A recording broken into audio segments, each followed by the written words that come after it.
नमस्कार, आप देख रहे हैं स्वराज एक्सप्रेस। मैं हूं आपके साथ राघवेंद्र। ये वक्त है एक्सप्रेस रिपोर्टर का, तो चलिए आपको सीधे भोपाल लिए चलते हैं।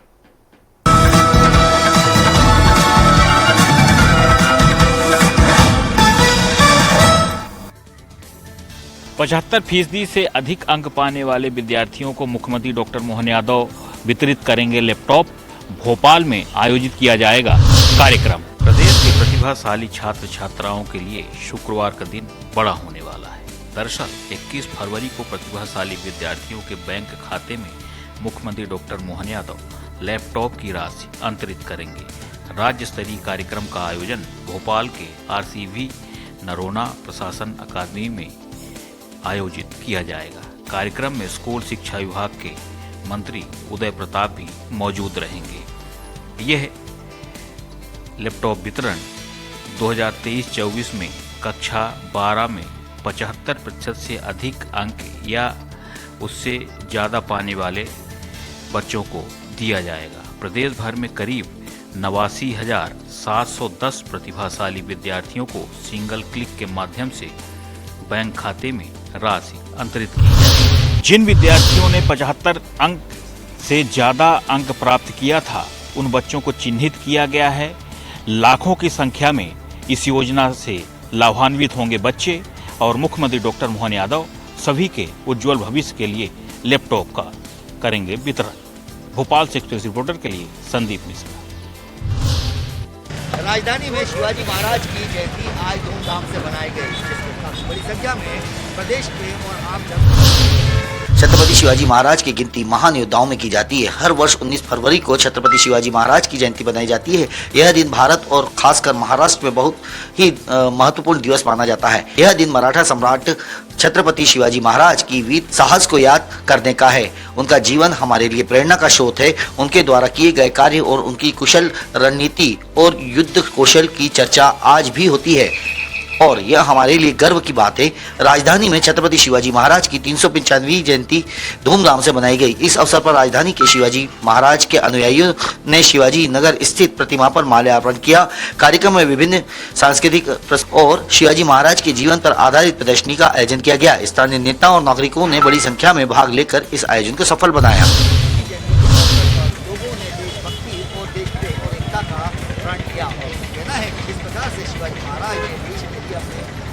प्राण निछावर किए थे और देश को एकता में बांधे रखा था। और उसी प्रकार से हम लोग भी आने वाले समय में देश के लिए और देश के लिए अपने जान का निछावर करेंगे। इस प्रण के साथ आज शिवाजी महाराज की जयंती मनाई गई। Express reporter Sanjay Dogra, Bhopal. मध्य प्रदेश कांग्रेस के नवनियुक्त प्रभारी हरीश चौधरी कल भोपाल आ रहे हैं। मध्य प्रदेश कांग्रेस के नवनियुक्त प्रभारी हरीश चौधरी कल भोपाल आ रहे हैं। भोपाल में वो कांग्रेस कार्यकारिणी की बैठक लेंगे, साथ ही साथ मीडिया के प्रवक्ताओं से बात करेंगे। इसके बाद वो एक प्रेस कॉन्फ्रेंस को भी संबोधित करेंगे। हालांकि जो हरीश चौधरी हैं वो राजस्थान के वरिष्ठ नेता और विधायक हैं। इसके पहले भंवर जितेंद्र सिंह को प्रभारी पद दिया गया था। हरीश चौधरी के मध्य प्रदेश कांग्रेस के प्रभारी बनने के बाद माना जा रहा है कि संगठन में कई बदलाव होंगे और साथ ही साथ जिस तरह से संगठन की नीतियाँ और जो मुद्दे सरकार के खिलाफ उठाए जा रहे हैं उन पर भी उनकी पैनी निगाह होगी। मध्य प्रदेश के नवनियुक्त प्रभारी हरीश चौधरी के सामने मध्य प्रदेश में सुस्त पड़े संगठन में चुस्ती फुर्ती लाने की जिम्मेदारी के साथ ही कल वो संगठन की बैठक लेंगे। एक्सप्रेस रिपोर्टर के लिए कुमार संदीप, भोपाल। इंदौर के बाणगंगा थाना क्षेत्र में एक निजी इंस्टीट्यूट में छात्रों के विवाद का वीडियो सोशल मीडिया पर वायरल हुआ है। इंदौर के बाणगंगा थाना क्षेत्र स्थित एक निजी इंस्टीट्यूट में छात्रों के बीच मारपीट होने का वीडियो सोशल मीडिया पर वायरल हो रहा है, जिसमें छात्र क्लासरूम में ही मारपीट करते हुए दिखाई दे रहे हैं। वहीं इस पूरे मामले में इंस्टीट्यूट प्रबंधन के द्वारा पुलिस में शिकायत दर्ज कराई गई है, जिसके आधार पर पुलिस ने छात्रों के खिलाफ प्रकरण दर्ज किया है। बताया जा रहा है कि इन छात्रों का पूर्व में भी विवाद हुआ था और संभवतः उसी के बाद को लेकर एक बार फिर ये दोनों ही छात्र पक्ष आमने सामने हो गए, जिसमें फिलहाल पुलिस ने प्रकरण दर्ज कर जांच शुरू कर दी है। सोशल मीडिया पर वायरल हुए वीडियो के बाद बाणगंगा पुलिस ने छात्रों की पहचान कर प्रकरण दर्ज कर लिया है। इंदौर से एक्सप्रेस रिपोर्टर विकास सिंह सोलंकी। विवाह समारोह में वधु पक्ष के बीच हो रहे आपसी विवाद को सुलझाने पहुंचे बाराती पर चाकू से हमला, विवाह समारोह में की गई नृशंस हत्या, पुलिस जुटी आरोपियों की तलाश में। जबलपुर के गढ़ा थाना अंतर्गत शक्ति नगर में देर रात एक विवाह समारोह में वधू पक्ष के बीच में आपस में कुछ विवाद चल रहा था। तभी बारात में शामिल होकर आए अभिषेक रजक ने इस विवाद को शांत कराने का प्रयास किया, लेकिन वधू पक्ष के लड़कों को ये बात नागवार गुजरी कि एक बाराती उनके विवाद को समझाने की कोशिश कर रहा है। इस पर दो युवकों ने अभिषेक पर चाकुओं से हमला कर उसकी विवाह समारोह में ही नृशंस से हत्या कर दी और मौके से फरार हो गए। पुलिस अब आरोपियों की तलाश में जुट गई है। बीते 24 घंटे में चाकूबाजी की और हत्या करने की ये दूसरी बड़ी वारदात है। जबलपुर में चाकूबाजी की घटनाएं लगातार बढ़ रही हैं। अरुण दुबे, एक्सेस रिपोर्टर, जबलपुर। छतरपुर जिले के किसान छतरपुर कलेक्टर के पास पहुंचे और उन्होंने अपनी पीड़ा सुनाते हुए कहा कि साहब हमारी फसल सूख रही है क्योंकि बिजली विभाग ने एक हफ्ते से लाइट काट दी। ये किसान हैं छतरपुर जिले के कलानी के, जहां पर उनकी फसल सूख रही है। उसकी वजह ये है कि बिजली विभाग ने इन किसानों की लाइट काट दी और एक हफ्ते से लाइट ना हो पाने की वजह से खेत में लगा पंप चल नहीं रहा, जिसकी वजह से फसलें सूखने लगी हैं। ग्रामीणों का यहाँ पे आरोप है कि बिजली विभाग ने एक हफ्ता पहले बिजली काटी थी और यहाँ पे 200 किसानों ने लाइट का बिल जमा नहीं किया, जिसके कारण लाइट काटी गई। लेकिन 100 किसानों ने बिल जमा कर दिया, फिर भी बिजली विभाग ने अभी तक लाइट चालू नहीं की है। उधर इस पूरे मामले को लेकर छतरपुर एसडीएम अखिल राठौर का कहना है कि इस मामले की जांच करवाई जा रही है और बिजली विभाग से बात करके किसानों की लाइट चालू कराई जाएगी और उनकी फसल सूखने नहीं दी जाएगी। उधर किसानों की समस्या को लेकर छतरपुर एसडीएम अखिल राठौर का कहना है कि इस मामले को लेकर बिजली विभाग से बात की जाएगी और किसानों की लाइट चालू करवाई जाएगी। Express reporter Lokesh Chaurasia. भिंड जिले में एक अनोखा मामला सामने आया है, जहां बिना ग्रामीणों की सहमति के सरपंच, सचिव सहित अन्य लोगों ने मिलकर गांव का नाम भी बदल दिया। 400 सालों की अंग्रेजों की और मुस्लिम शासकों की गुलामी के दौरान बदले गए स्थान के नामों को अब केंद्र और राज्य सरकार गुलामी के चिन्ह मिटाकर उनको बदल रही है। बदलाव के इस दौर में कुछ लोग निजी लाभ के लिए भी प्रयास कर रहे हैं। अपने पुरखों के नाम रखकर अपने गांव को पुराने नाम को मिटाने में लगे हुए। ऐसा ही एक अनोखा मामला भिंड जिला कलेक्ट्रेट में जन सुनवाई के दौरान आया, जहां भिंड विधानसभा के नोएटा ग्राम पंचायत के बुढ़नदिया का पुरा का नाम बदलकर महादेव का पुरा कर दिया। ग्रामीणों का आरोप है कि नाम बदलने की साजिश गांव के ही रहने वाले राम अवतार सिंह ने सेक्रेटरी, सरपंच और पटवारी की मिली भगत से कर अपने स्वर्गीय पिता महादेव सिंह के नाम पर करवा दिया। गांव का नाम बदलने के दौरान किसी भी ग्रामीण से सहमति नहीं ली गई। अब ग्रामीणों के सामने सबसे बड़ी समस्या यह है कि वह अपने ration card, Aadhaar card, voter card, PAN card, कई सारे शासकीय डॉक्यूमेंट में गांव का नाम बदलना पड़ेगा। लिहाजा 1 दर्जन से अधिक लोग ग्रामीण इकट्ठे हुए और कलेक्ट्रेट पहुंचे, जहां जिला प्रशासन को जन सुनवाई के दौरान अपना पुराना गांव का नाम पुराना ही बुलंदिया रखा जाने को लेकर आवेदन दिया। ग्रामीणों का कहना है कि कलेक्टर ने मामले की जांच कर कार्रवाई का आश्वासन दिया। अब देखने वाली बात यह है कि जिन ग्रामीणों की समस्या है, क्योंकि उन्हें अगर ग्राम का नाम बदलना है तो उनकी अंक सूची है, उनके डॉक्यूमेंट्स हैं, उनकी जो पासबुक है, उनके जो आधार कार्ड है, पैन कार्ड है, सभी में उनको गांव का नाम चेंज करना पड़ेगा।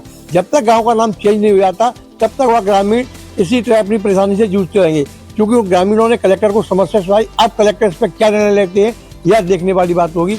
भिंड से एक्सप्रेस रिपोर्टर अमरकांत सिंह चौहान।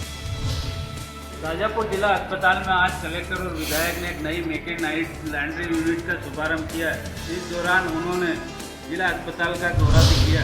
इस आधुनिक लॉन्ड्री मशीन से अस्पताल की बेडशीट, पर्दे और तकिए कवर की धुलाई की जाएगी। यह सुविधा प्रदेश के चुनिंदा अस्पतालों में ही उपलब्ध है। दौरे के दौरान कलेक्टर रिजू बापना और विधायक अरुण विवाद ने अधिकारियों के साथ जिला अस्पताल का निरीक्षण भी किया।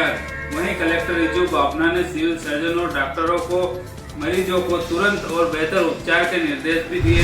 विधायक और कलेक्टर के दौरे के बाद जिला अस्पताल में स्वास्थ्य सुविधाओं पर कितना असर पड़ेगा ये तो आने वाला वक्त ही बताएगा। शाजापुर से एक्सप्रेस रिपोर्टर ओम प्रकाश प्रजापति। महेश्वर के बकलाए ग्राम में अवैध मदिरा का व्यापार फल फूल रहा था। मंडसर थाना पुलिस टीम ने कसा अपना शिकंजा। जी हाँ, महेश्वर तहसील के अंतर्गत आने वाले मंडसर थाना पुलिस टीम ने अवैध शराब के खिलाफ एक बार फिर कार्रवाई की है। मंडसर थाना प्रभारी दीपक यादव ने बताया कि थाने पर मुखबिर से सूचना प्राप्त हुई कि ग्राम बकलाए में नाले के पास अवैध कच्ची महुआ शराब का निर्माण किया जा रहा है। मुखबिर की सूचना पर तत्काल कार्रवाई करते हुए पुलिस टीम ने बकलाय ग्राम में दबिश दी, जहां मौके से 60 लीटर अवैध महुआ कच्ची शराब जब्त की गई। साथ ही 500 लीटर महुआ लाहन को भी मौके पर नष्ट किया गया। कलेश्वर थाना प्रभारी दीपक यादव ने जानकारी देते बताया कि अवैध मदिरा वान्य सामग्री की कीमत 59,000 रुपये बताई जा रही है। वहीं आरोपी मौके से फरार हो गया है, जिसकी तलाश की जा रही है। Express reporter Bhupendra Sinha, Maheshwar.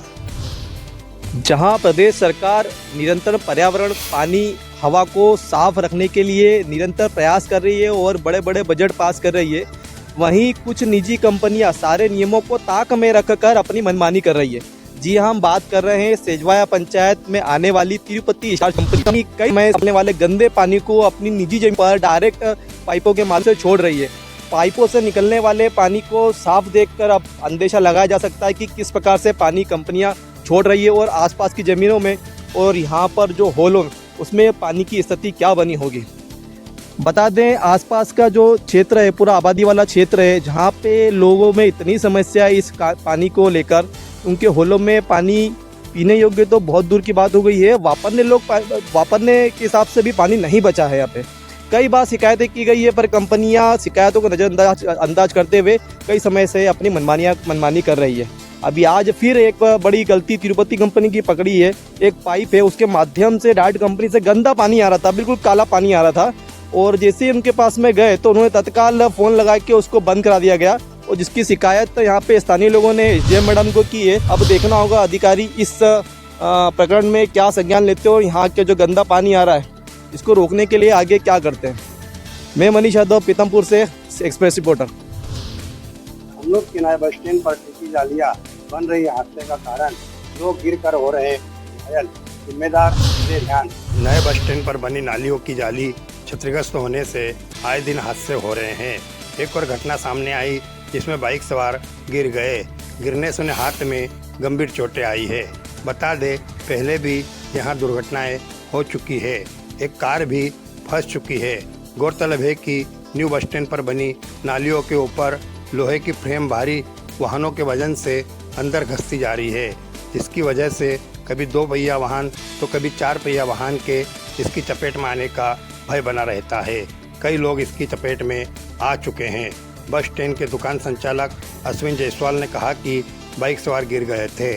मुकेश भट्ट ने कहा कि नगर परिषद से कई बार निवेदन कर मांग कर चुके हैं, इस पर मजबूत और स्थायी जाली लगवाई जाए। नगर पंचायत के जिम्मेदारों का कहना है कि भारी वाहनों के आवागमन से जालियां दब गई थी, जिन्हें कुछ जालियों को बदला दिया गया है और बाकी जालियों को भी जल्द बदला जाएगा।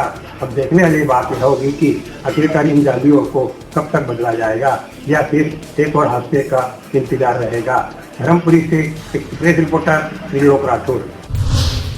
राजधानी रायपुर में आवारा कुत्तों का आतंक लगातार जारी है। दलदल सिवनी इलाके में 6 साल के मासूम पर 3 कुत्तों ने 200 से अधिक घाव उनके शरीर पर कर दिए हैं। राजधानी रायपुर में डॉग बाइट के मामले लगातार बढ़ते जा रहे हैं। आवारा कुत्तों ने एक बार फिर से 6 साल के बच्चे को पर जानलेवा हमला किया है। आवारा कुत्तों ने वासु कश्यप के सिर और पीठ का मांस बुरी तरीके से नोच खाया है। 3 आवारा कुत्ते वासु कश्यप पर 10 मिनट तक नोचते रहे। इसके चलते बच्चे के शरीर में कुत्तों के हमले से 200 से अधिक छेद और घाव हो गए हैं। वासु कश्यप का इलाज निधि अस्पताल में कराया जा रहा है।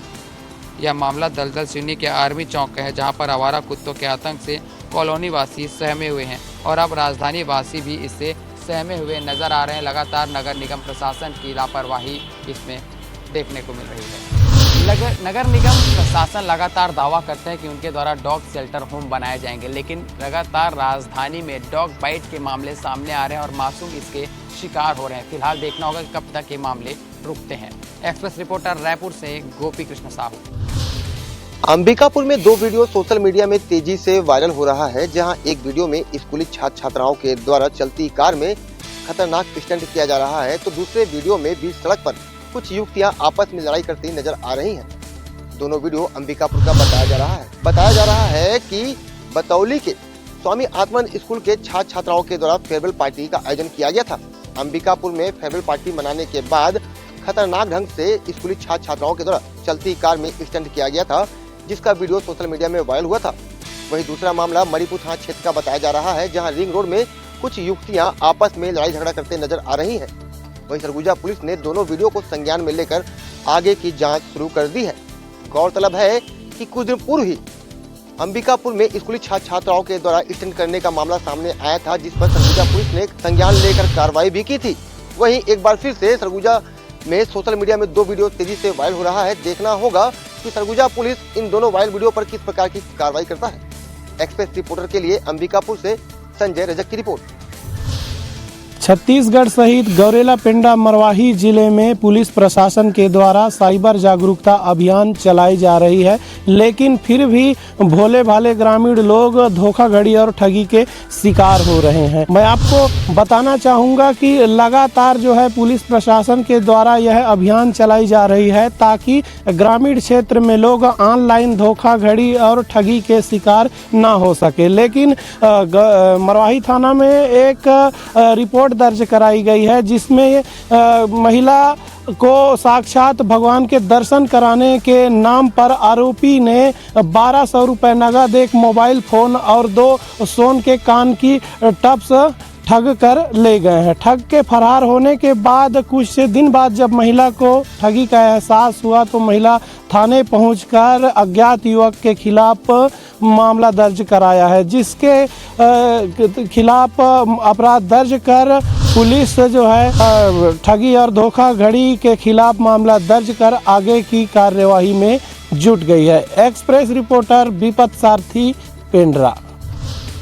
छत्तीसगढ़ सहित गौरेला पेंडा मरवाही जिले में पुलिस प्रशासन के द्वारा साइबर जागरूकता अभियान चलाई जा रही है, लेकिन फिर भी भोले भाले ग्रामीण लोग समाजवादी पार्टी मिल्कीपुर उपचुनाव को लेकर लगातार बड़े पैमाने पर धांधली और सरकारी मशीनरी के दुरुपयोग का आरोप लगा रही है। मिल्कीपुर विधानसभा उपचुनाव अभी भी चर्चा का केंद्र बना हुआ है। सपा मुखिया अखिलेश यादव चुनाव और अमेरिका से भारत वापस भेजे गए नागरिकों को लेकर सरकार पर लगातार हमलावर हैं। आज लखनऊ में सपा अध्यक्ष ने सरकार और चुनाव आयोग पर फिर से निशाना साधते हुए कहा कि चुनाव में जब प्रोसीडिंग ऑफिसर वोट डलवाएंगे तो लोकतंत्र कहां बचेगा। स्पीकर साहब के चेहरे की खुशी देखिए। ये जो अपॉइंटमेंट किए जा रहे हैं वह सब कुछ किया जा रहा है जिससे संविधान की धज्जियां उड़े। मिल्कीपुर उपचुनाव में भाजपा के जीत के बाद अभी भी अखिलेश यादव सरकार और चुनाव आयोग पर सवाल खड़ा कर रहे हैं। लखनऊ से एक्सप्रेस रिपोर्टर पवन सिंह। बहराइच में भीषण सड़क हादसे में 6 लोग बुरी तरह घायल हो गए। बताया जा रहा है पिकअप और बोलेरो की इतनी भयानक टक्कर हुई कि दोनों गाड़ियों के परखच्चे उड़ गए। फिलहाल सभी घायलों को सीएचसी में भर्ती कराया गया है। बहराइच के सुजौली थाना क्षेत्र में बिछिया गिरजापुरी मार्ग पर भीषण सड़क हादसा हो गया। पिकअप और बोलेरो की आमने सामने से हुई टक्कर में दोनों गाड़ियों के परखच्चे उड़ गए। सूचना पर पहुंची पुलिस ने स्थानीय लोगों की मदद से घायलों को गाड़ी से बाहर निकाला। इस हादसे में 6 लोग बुरी तरह घायल हो गए, जिन्हें एम्बुलेंस की सहायता से नजदीकी अस्पताल पहुंचाया गया, जहां डॉक्टरों द्वारा उनका इलाज किया जा रहा है। हादसे में घायलों का इलाज अस्पताल में चल रहा है। फिलहाल डॉक्टरों ने 2 की हालत चिंताजनक बताई है। Tariq Ahmed, express reporter, Bahraich.